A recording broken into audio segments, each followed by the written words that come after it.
What's up, everybody, and welcome back to the channel, and thank you for coming to the channel if this is your first time. And I really appreciate it if you guys would hit the subscribe button, click the bell, comment, all that good stuff. It really helps the channel grow. That being said, it does mean a lot to me. We're almost to 500. I just need a few more and we'll make it there. And thank you for anybody that actually values my opinion on anything regarding music or movies or whatever I put on this channel. Today, we're going to do something a little bit different, but still going to be a top 10. We're going to go over Avenged Sevenfold and what I feel is their most influential slash best slash, if you're going to introduce somebody to the band, these are the songs I feel that you need to have them listen to. So let's get right into it. Number 10, So Far Away. Now this song is actually the first song that I can remember hearing from this band. And I come from an R&B, hip-hop background, and I really like the bluesy sound, and honestly I can relate to the tragedy of losing a brother, because I've lost a couple of them. And every time I hear this track, it just gets me right down to my core, and it's just a beautiful, beautiful song. It's not the heaviest, it doesn't have the most strenuous vocals by Matt, but it's it's a great song. That really showcases them as a group, as brothers, and just how much he meant to them and still does. So this is a great entry track for anybody coming into this band. 9 is a track that I was introduced to first. I believe it was Rock Band, and this really stuck with me, and it's a song basically saying big F you to authority and those of them that think of themselves as elites and better than us, and really control the foundation of that where we live our lives on. This is a very good track also to get somebody introduced to the band. It's heavier, the guitar work on here and the drum work is amazing. So that's definitely a top 10 track.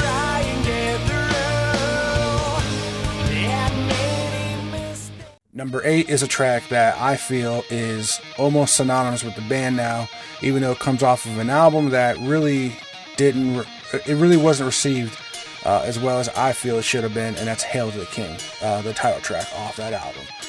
The album was, I wouldn't say it was panned, but I don't think fans were really ready for this type of album. They didn't want this type of album from them at the time. I feel like it is a little bit more, it's held in high regard now than it was then, because it really is a love letter to 80s and 90s metal and rock, because you have influences from Metallica, AC/DC, Guns N' Roses, Slayer, everybody.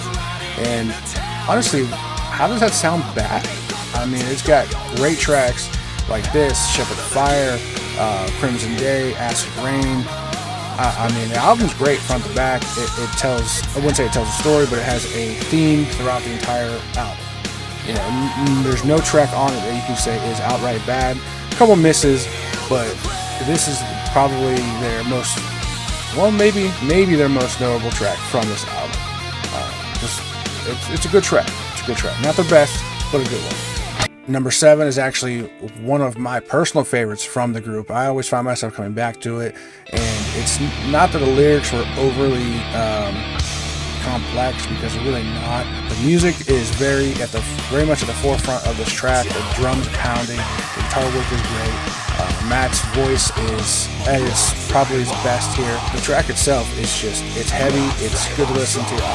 One of my personal favorites.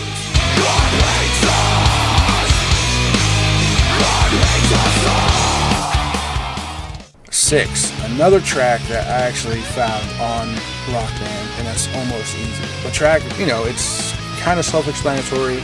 You lose someone, you want them to come back. It's a very recognizable track to Avenged Sevenfold. It's very groove. Guitar work on it is phenomenal. And as far as, I wouldn't put it, if I was really making a list of the top 10 songs that I listen to over and over again from them, I don't know if this would make the cut, but when it comes to this type of list, it has to be on there. It is absolutely one of their most recognizable songs. So, that being said, there it is. Number 5 is a song that I first heard on a promo ad for Zombies. I believe it was, man, I don't remember now, but it was for Zombies. I don't remember which game, but it's Shepherd of Fire. I remember when I first heard this song, a buddy of mine that plays guitar, He heard it, immediately grabbed the guitar, started learning this because this is one of the most recognizable intro tunes and just guitar pieces that they've ever had. The song is amazing. It's probably the best track on Hail to the King, even though it's probably the most repeated and just it was everywhere. But still, one of their best tracks and highly produced. I mean, and that's one thing about Avenged Sevenfold is that you can say that they're highly produced, but at the same time, when they record as if they're playing live. They record with everybody in the booth, so that's how it's leveled, you know, and it always comes out sounding amazing. And so this is definitely one of the top tracks. Number 4. Now this is a track that sort of sits in that weird little middle area between pre-self-titled album and post-self-titled album, because there are some fans that absolutely love Awaken the Falling and Seventh Trumpet and hate this album, and there are some people who absolutely love Nightmare and Hail to the King and don't like this album. And then there are people who, you know, like it all, like me. I like all of it. But then there are some people who absolutely love and feel like this is the best album that they've ever put out, because it is the most commercially approachable.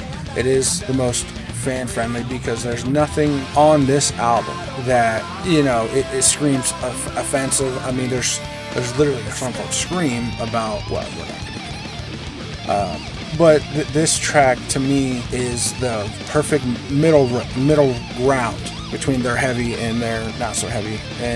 But the lyrics and the message of the song is really what sticks out, and really what should stick out, because when it comes to writing, this is one of their absolute best songs that they've ever put out. I also think this is the biggest Matt has ever been in this video. Damn, boy, he's thick. But yeah, that's got to be one of my top 5 tracks. It may not be one of my personally favorite. It might be top 10. Who knows? Number 3. Now this is a song you could potentially put this number 1 because of the fact that it is the song that didn't quite, I wouldn't say put them on the map, but exploded them into mainstream superstardom. Everybody knew who they were after this track, and that's Beast in the Heart. Good track. You guys are some of the best at composing music. I mean, you could see from this track that they had so much potential. So it gets my number 3 spot. Now, number 2 is arguably their most recognizable track, recognizable album, and for some, their peak of their career, and that's Nightmare, and actually the title track off of Nightmare. Now, this song is heavily influenced by the death of the Rev, because he died during this album, and during the video, you get the imagery of the lonely drum kit sort of weighs heavy on the track. Like, when you listen to it, you know that this is their Nightmare. Like, this is life without the Rev. A lot of people, this is where the band peaked. This is their best song, their best album. And to me, that's not 100% true. I feel like they've made way better since then. But when it comes to what's synonymous with the band and what you think of when you hear the band, it's this song. And the number 1 spot for this list anyway is Backcountry. Now, the reason that I put this song at number 1, which some of you you're probably watching this list thinking, okay, where's this one gonna land? Where's that one gonna land? And you probably are not happy with Backcountry number 1. But I'll tell you why it's not number 1. It's because this is the track that everybody knows from Rock Band or whatever, and the song that you can still kind of quote today. You know, it was tied in with the movie. Everybody who loves the movie has heard the song. Anyone who's heard the song knows it's about the movie, and they've gone and watched the movie. And we all know the story of Benji and the guys from Good Charlie putting them on TRL, and that's sort of what catapulted them. So I don't know if it's because a song is actually that good. It's a good track, don't get me wrong, but right place, right time, right endorsement sort of thing, and it just blew them through the roof, and they haven't looked back since.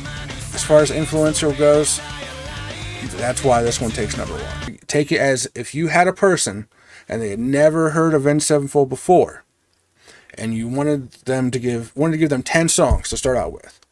These are the 10 songs. If you guys enjoyed this, again, hit the like, comment, subscribe, all those little buttons down there. If you want another 10 songs from them or any other artist, let me know down in the comments as well. Until next time, take care of each other.